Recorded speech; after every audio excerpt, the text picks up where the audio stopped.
We continue our reading of God's Dream for You, The Chosen, a morning devotional by author Dwight K. Nelson. Today's reading, November 5, The Chosen Stories, Part 1. These are all warning markers, danger, in our history books, written down so that we don't repeat their mistakes. Our positions in the story are parallel.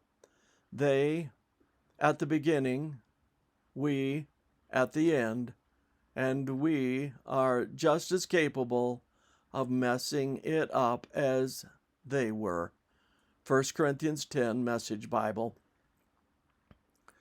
Once upon a time, there was a generation of chosen on their way to the promised land. And as our text today provocatively observes, their story was preserved as a morality play for another generation, also chosen and also on their way to the promised land. It was one of those glorious, cloudless desert mornings, cloudless, that is, except for the rumbling black mass of billows streaked with lightning atop the summit of this desert mountain. For days now their leader had been gone. Who knew the fate he had suffered on top? And where was this God that had abandoned them here in this wilderness? Finally, a very large delegation of those disgruntled liberated slaves accosted the second in command and demanded that he, as surrogate leader, make them a new god. And because he wasn't one to stand up against the crowd, he complied. Give me your earnings, the jewelry of the Egyptians heaped on you in the mighty Exodus, and I'll sculpt for you a new god.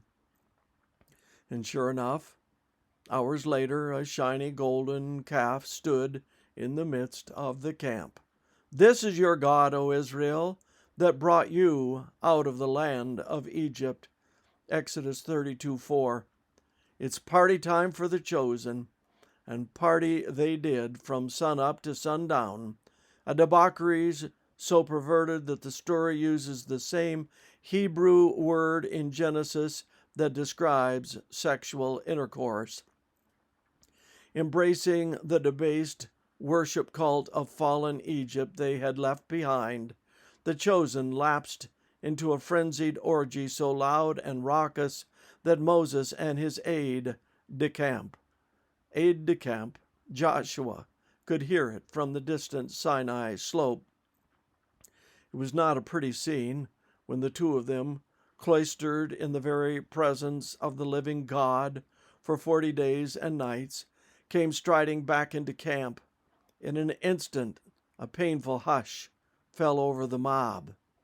With a cry of despair, Moses hurled the tablets, fresh with the divine handwriting, shattering them before the cowering crowd. How quickly our redeemed hearts can return to bondage. One day we are wholly His, but let our communion with Christ lapse for a spell, and how sad that we can pull a U-turn in that path of holiness. No wonder that for us, on the borders of the promised land, holiness, that's totalness, to God is hardly the byproduct of fanaticism, but rather the fruit of our walk with Jesus, who has become for us our righteousness, holiness, meaning sacredness, and redemption. 1 Corinthians 1, verse 30. This concludes our reading today of God's Dream for You, The Chosen.